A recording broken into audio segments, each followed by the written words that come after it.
I hope to achieve the perspective of somebody who has gone through it.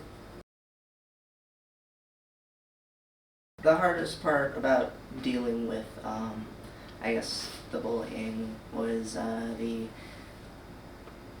cyberbullying. Cyberbullying was really bad at the time. There was an internet hate media thing that was in my school, and I happened to be on it. And I also had social media accounts that were pretty popular at the time being used. TikTok, Instagram. I was just bullied for being different. They would come up to me and just say the randomest of stuff like "you're gay," and I'm just like, okay, just haha, you're wearing this or that, and I'm just like, yeah. And sometimes it would kind of like be like, oh, should I not be wearing this? Yeah, it made me question myself a ton. It made me feel very not confident in myself, and I guess the really only way out of it was in high school. I just moved from high school, from middle school to high school, and it was a rough shift. I was not being a good kid at home. I was sneaking out, and yeah, I just my grades were falling behind, and I was just not in a good state because I still didn't know who I was from all that, and I was just like. But when I did eventually just dig myself into my grades and actually start working on myself, I started to feel better about myself. I met some better people, listening to some positive music, telling myself good things about myself every day. You can do this. I use this frequently now. Especially when I'm trying to do tests. The attitude is always, your mindset is really where it's going to put you, where you want to get in life or what you want to do. Because if you don't have your mindset to it, then you won't want to try as hard. The effort won't really be there. You're not really going to get much there.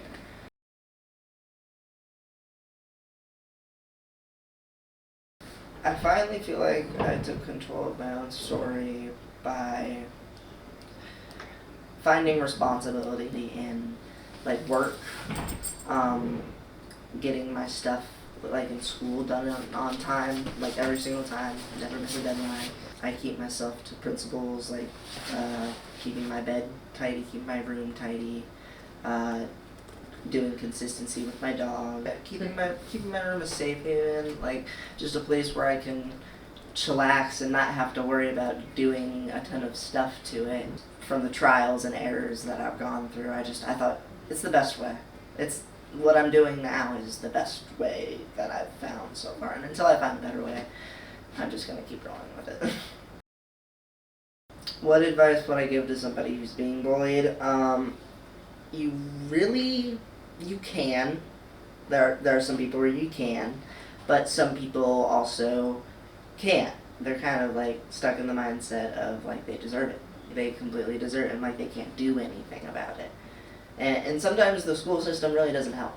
I've seen that happen before, and it really doesn't help, especially the younger they are. If people are trying to find resources younger, it's a lot harder. Now I find it easier, but also you still have to jump through hoops to do it, because even if you do want to take some time to focus on bullying and stuff like that, you fall behind. To go out of class and go talk to a counselor or something like that, it can impact your school. I would tell an adult, but when it comes to a teacher, it's a little hard to say, because some teachers don't do anything, or some teachers kind of just pass it off as little things. Honestly, the best way to say is maybe even tell their parent if you're a friend of them. If they haven't even told their parent, they should tell their parent. My goal to tell the story would be to help a friend. That's really what it is, to help a friend get the point out. And I guess the resource. Trying to reach that girl, I really just don't see it at the moment. I might succeed or I might fail. I'm happy to accept it. My advice is to just trust your instincts. Hi, my name is Cameron. I'm 16 and I'm a junior in high school. I could try and tell you, but honestly, the best way to describe myself to somebody is to be with them, talk to them about their experience. I want to more know who you are as a person. Most of my friends, we aren't really much alike. We more of like connect personal level, I would say. And we do have some things that we enjoy, but we aren't like completely the same. We are very much individuals. I like Spanish and I like orchestra, but that's about it. Outside of school would be work and hanging out with my boyfriend. That's about it. Yes, but I see it's really just talking. It's really just all talk. That's all it is. It's really just about people's appearances, what they like, what they talk about. It was upsetting, but I honestly don't think about it that much. Most people are just noise to me when it comes to bullying. When I felt targeted and when I felt left out, it's typically during like friend hangouts, I'd say. It's nothing personal toward like coming from me. Just being quiet or not just saying it. It's just like what you think. Some friends nowadays aren't really actually your friends. All of the above, really. It was mixed cyberbullying, face to face. Mostly, it's just one or the other. It affected my confidence because I saw myself alone, upset. I was depressed. I've told counselors. I really just kind of kept it to myself. Not a good response. Yeah, the counselors didn't provide support at all, but there's not always teachers in the hallway. There's never teachers in the hallway. None of them are really paying attention. Self-medicating and then just disassociating. Who made a difference for me was my boyfriend. He provided a fresh outlook on life. The way I persevere through that now would be, I would say, self-care. The lesson would be, I'm a heavy procrastinator. I like to procrastinate a lot. I kind of have like really bad anxiety, but at the same time, when it comes with it, if I don't handle my anxiety, like if I don't like, or even like some OCD and stuff like that with my room and stuff like that, the reason I was so anxious all the time was because I was in a cluttered space. Yes, bullying changed me for better always. It never changes people for the worse because unless you become a bully. Honestly, I treat others all right. Honestly, I treat everybody with a baseline level of respect. I want people to treat others how they want to be treated and just keep doing that. Even though you hear that a lot in school, I would definitely go with that. To, like, treat people how you want to be treated. And I know we hear that a lot in school, but it still goes to the same thing applies.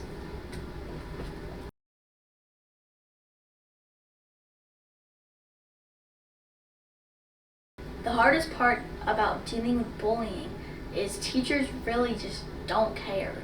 Like, they hear it like pretty much all the time and they don't care. And they say that they have a zero bullying policy or whatever. And I'm like, that still always happens. Like, there's no point of having that rule anyways.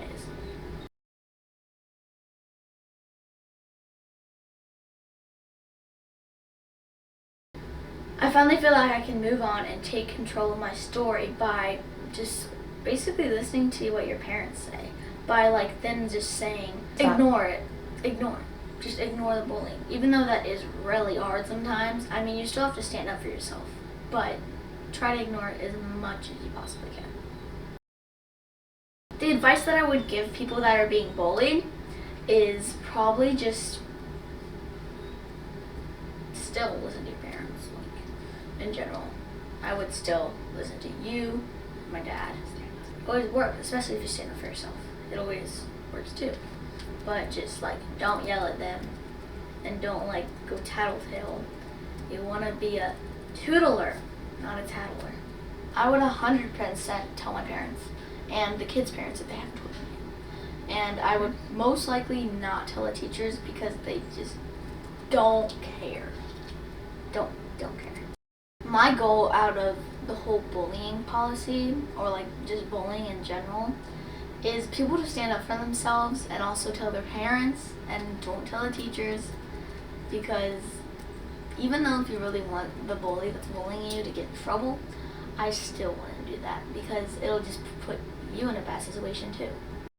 The challenges that I feel like I would be facing and are basically kind of facing is talking to my bully, and sometimes like I'm swinging at recess and the other bully is swinging at recess. We're just gonna call him Jimmy, okay? And basically, we talk about politics all the time because he is like a pretty big like supporter of something that I don't stand for, and I stand for something different from him. So we basically get into like a lot of fights about that. But he still doesn't tell, and I don't tell, and that makes things better. Even though he's bullying me, I kind of have to stand up for myself. Actually, no, I don't kind of. I have to stand up for myself to be able to get to that like conflict that's happening. I need to be able to like know, and I need to be able to have confidence when I say it. I can't be like, I think this. I have to be like, I think this because. Speak up for yourself too. I succeeded in my goal by still standing up for myself, telling my parents, not telling my teachers, and having confidence in myself mostly, and ignoring them. The advice that I would give to another person that's trying to reach my goal or their own goal, I would give them my advice, and if they still had a goal, I would still let them share their goal with me and see, even though I'm like a kid, but I'm still a 5th grader, still I could still try to help them.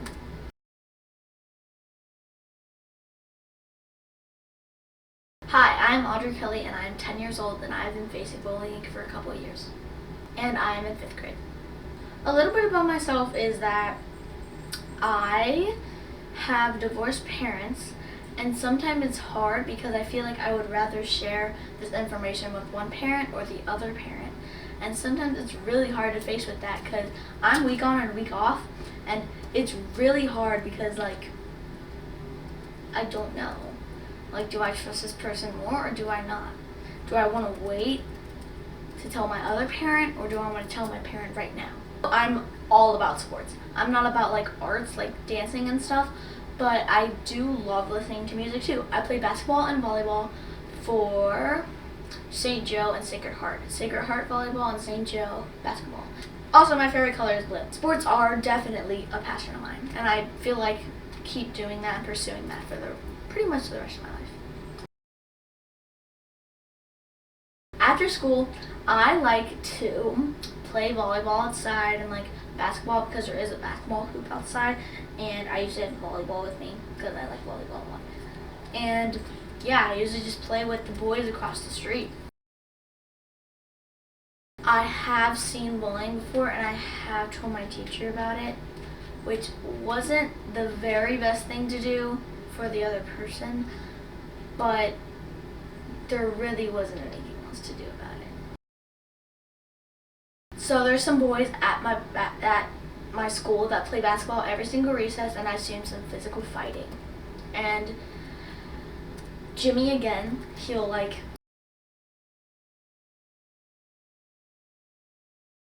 inside. I felt like very sad for them, but also some of the people that he had yelled at are kind of a bully too.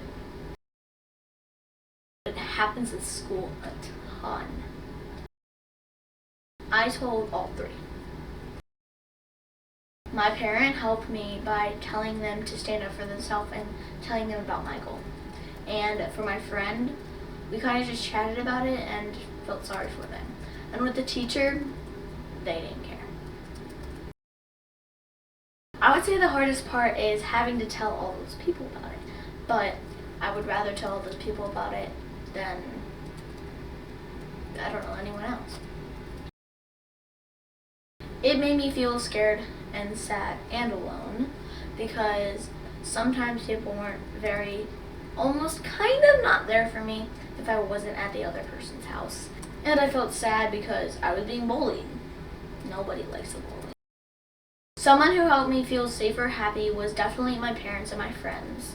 Teachers just made me feel more bad about the other person because they didn't help. Things that helped me cope with it was probably animals. I just like playing with them. That's usually what I do after school anyways, and play outside. They bring me a lots of comfort and love and warms my heart. I think people can be more kind to each other by treating others how they want to be treated. The golden rule. I would say just stand up for yourself, have confidence, try your best to ignore. I want adults to know that it's really hard for us. If I were a parent, I would probably want my kid to tell me. I still think about the bad stuff that they said to me. I feel like I'm stronger because I've reached my goal.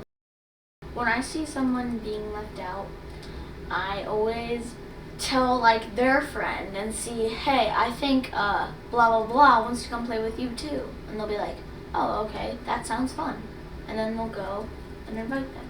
Because sometimes I'm not sure that, well, I'm not really friends with as many people at my grade. I'm friends with a lot of other people, but not those certain people that I know are being left out. So I go and tell them, hey, this person wants to play with you. I recommend you should go play with them. One rule that I would change at my school for bullying is most likely getting the PE teachers, because PE teachers are PE teachers. They literally don't care.